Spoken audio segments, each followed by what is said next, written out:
Welcome to BBC. We have this nice little book by Lama Yeshe called When the Chocolate Runs Out. And he's got such wonderful things in here. Little pithy teachings.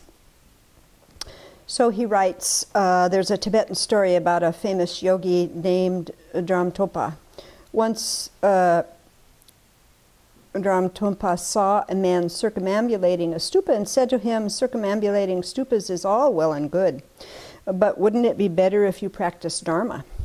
And then walked away. The man was a little puzzled and thought, perhaps he means that circumambulating stupas is too simple a practice for me, and I'd be better off studying texts. So the man started studying text. Sometime later, Dharma saw him reading holy books very intently and said, "Studying text is all well and good, but wouldn't it be better if you practiced Dharma?" And again walked off. The man was a little more puzzled and thought, "What again? There must be something wrong with me." So he asked around, what kind of practice does the yogi Dharma do? One thing he learned Dharma did was meditate. So the man concluded, he must mean I should meditate too. So some time later, Dharma encountered him again and asks, "What are you up to these days?" The man said, "I've been doing a lot of meditation." Then Dharma said to him, "Meditation is all well and good, but wouldn't it be better if you practiced Dharma?" Now the man was completely exasperated and snapped, "Practice Dharma, practice Dharma. I perform rituals, study holy texts, and sit earnestly in meditation. What do you mean, practice Dharma? How could I do any more than this?" And then the great yogi replied, "Turn your mind away from attachment to the worldly life." So what does that mean? So to me what that means is every time, well, first of all, attachment is exaggerating the qualities, the positive qualities of something.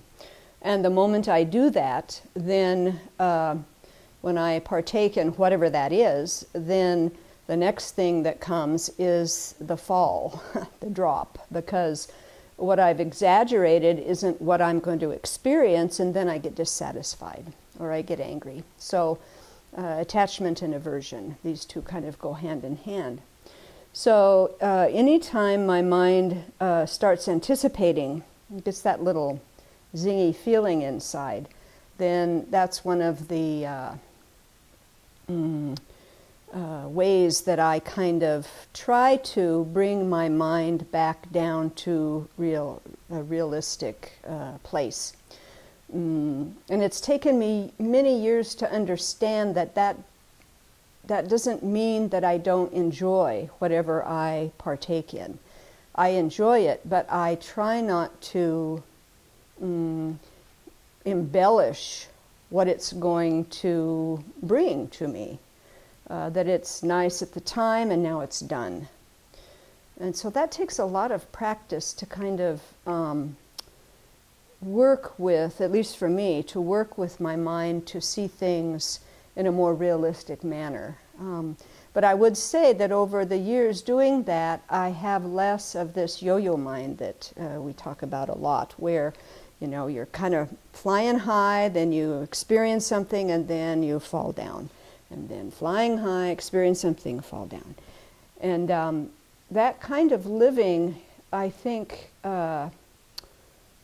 ages us very quickly and just really builds such a mind of dissatisfaction continually.